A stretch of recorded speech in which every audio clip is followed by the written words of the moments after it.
A young woman of about 17 years stepped out through the sliding glass doors of the Skybus terminal into sheeting rain. Her clothes were dirty, torn in places. The rain was the closest they had seen to a washing in a good while. She was sandy blonde and petite of figure.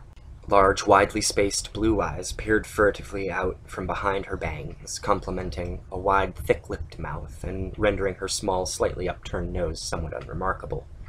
On her back, slung over her shoulders, was a large, equally dirty backpack in which she carried the broken pieces of her life.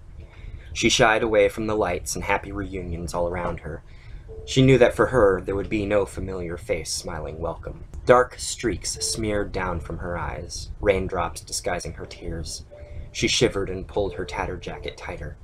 She walked with tiny mincing steps, submissive posture, eyes downcast. The predators of the night began to take notice of her vulnerability. The young woman slumped onto a covered bench, which offered minimal protection from the rain. She stared listlessly into a puddle of water on the ground, seeing her own reflection. It was like looking at the face of a stranger. The experiences of her relatively short life had aged her beyond her years. A casual observer would have assumed her to be in her mid-20s. She was hungry. All her remaining cash was gone. All the time saving, all the imaginative hiding places for said monies, all gone. So hungry. Thirsty too, for that matter. For a moment she wondered if it was safe to drink the rainwater before shaking the thought from her head. Probably not the best of ideas. She needed food, but her mind was racing too fast to keep up with. What could she do? Where could she go?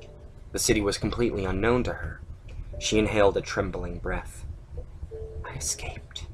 It was the first time she had allowed herself to even think it, let alone whisper it to herself out loud. I'm free.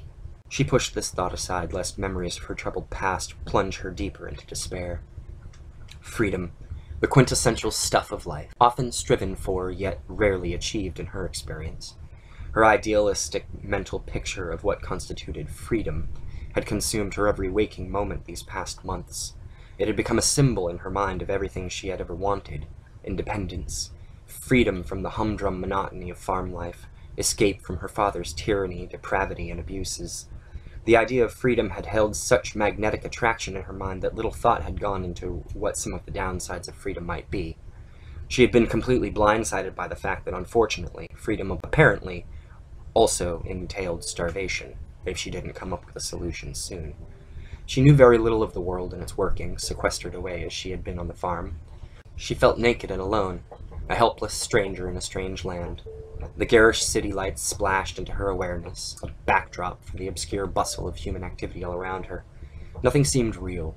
The people, the vehicles which passed her by, all mere toys, as lifeless as the automata which walked amongst them, performing various mechanical tasks.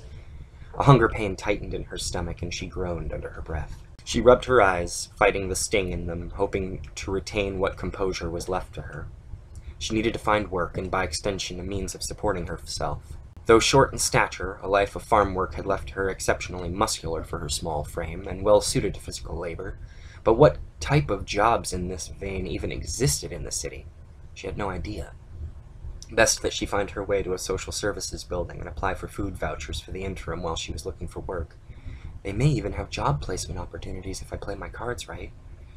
But which way should she go? She hadn't the slightest idea as to the layout of the city itself. The brief glimpse she had gotten during the Skybus's landing procedure had only given her a rough approximation, as much of the city's actual layout had been obscured by the solar canopy. She knew the waterfront was about half a mile to the west of her, and she could make out a few specific landmarks in the skyline, but this did little to help her figure out which direction to go. Grief, which up to this point had waited at the wings of her awareness, boiled over at the edges, threatening to overwhelm her with anxiety. In a spasmodic flash, the perilous hopelessness of her predicament hit home, and she sank into herself, drowning in a river of bitter tears. The woman heard the sound of a vehicle braking, and the idle hum of an engine. She looked up to behold a beautiful old-style ground car, which had been converted to anti-grav. The tinted rear window slid slowly downward. You lost, little one?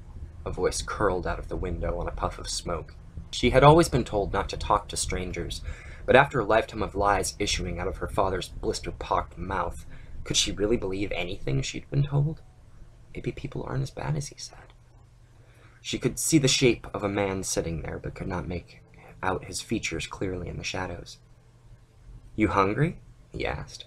She nodded. "You're sitting on a gold mine, girl," he said. "You don't need to starve." She didn't understand. A puzzled look crept over her features.